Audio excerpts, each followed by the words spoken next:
Bass have no hands.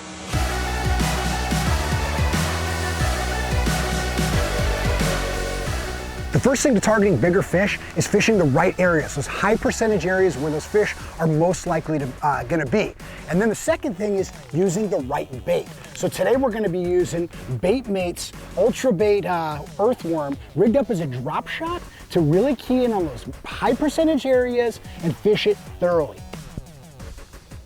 All right guys, in previous drop shot videos, I've showed you many different ways on how to rig this bait and how to retrieve it. From shaking it a bunch, nose hooking it, making long casts. But for this video, we're really gonna be talking about working the bait extremely slow. We're not trying to cover a lot of water. We're trying to cover the small areas of water very efficiently.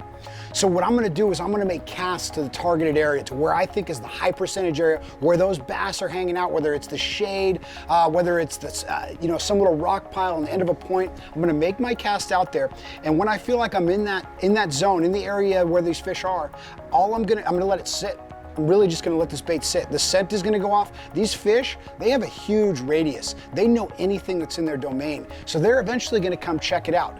And so what I'm gonna do is I'm just gonna make little lifts with the rod, just enough to tighten the line, and then give it a little bit of slack against that bait. I'm not trying to move the weight. I'm trying to let this bait sink back down, and then lift it back up, and let it sink back down. Just every 5 to 10 seconds, that's all I'm trying to do. And naturally, it's gonna actually pull this weight and slide it along the bottom little bit by little bit. But the less movement, the better. And these fish, they're hunkered down. In the mornings, evenings, they're out feeding, really chasing stuff. But in the heat of the day, they are hunkered down and they're not trying to chase a bunch of stuff. So when they see that free meal and they check it out, they may not even be interested at first, but eventually a curiosity is gonna get the best of them. That's what's big about bass. They have no hands. If you didn't notice, this is free information for you. Bass have no hands. Bass have no hands.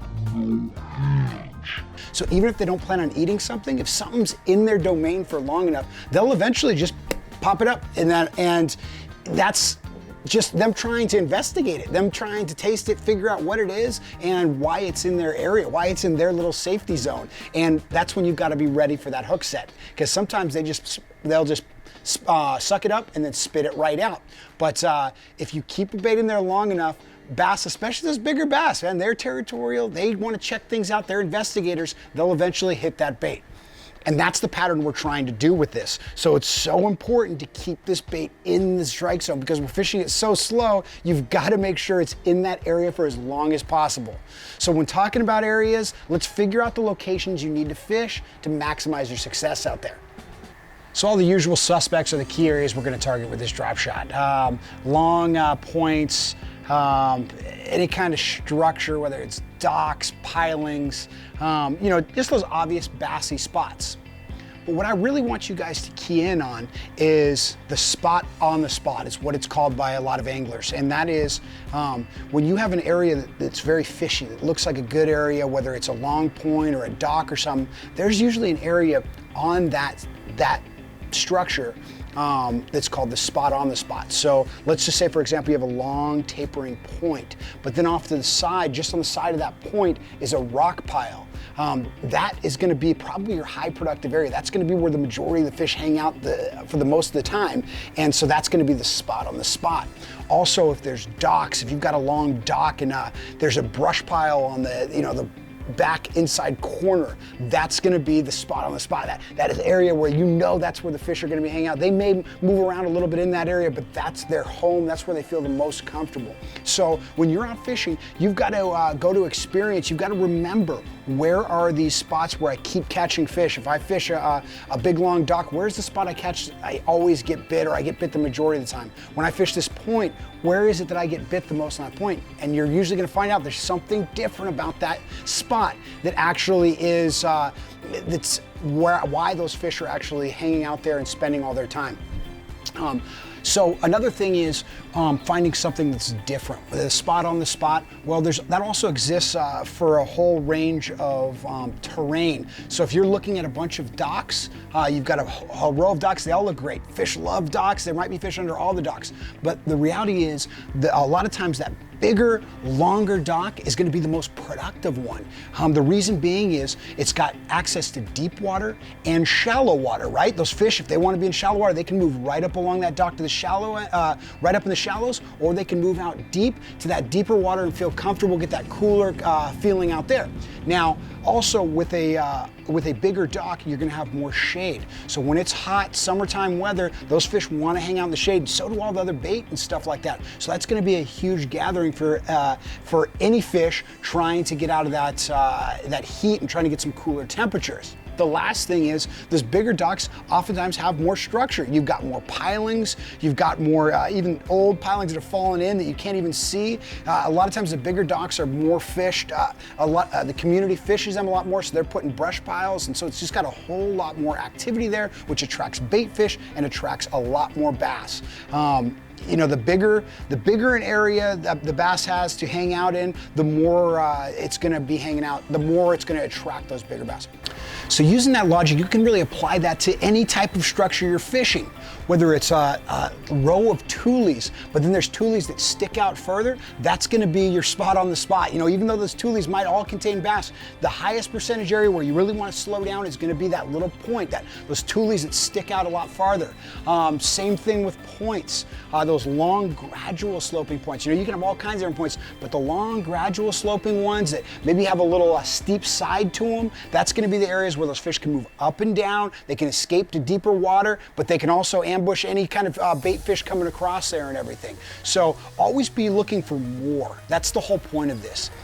Now, when coming up to any kind of structure and wanting to slow down, you've got to figure out where the high percentage area is. So when I come up to a dock or any kind of cover, the first thing I think about is, where is the shade? And so wherever the sun is positioned, my shade is going to be on that opposite side, right? So whether I'm fishing from the shore or a boat, I'm going to go around to that shady side, and that's where I'm going to start my casts out.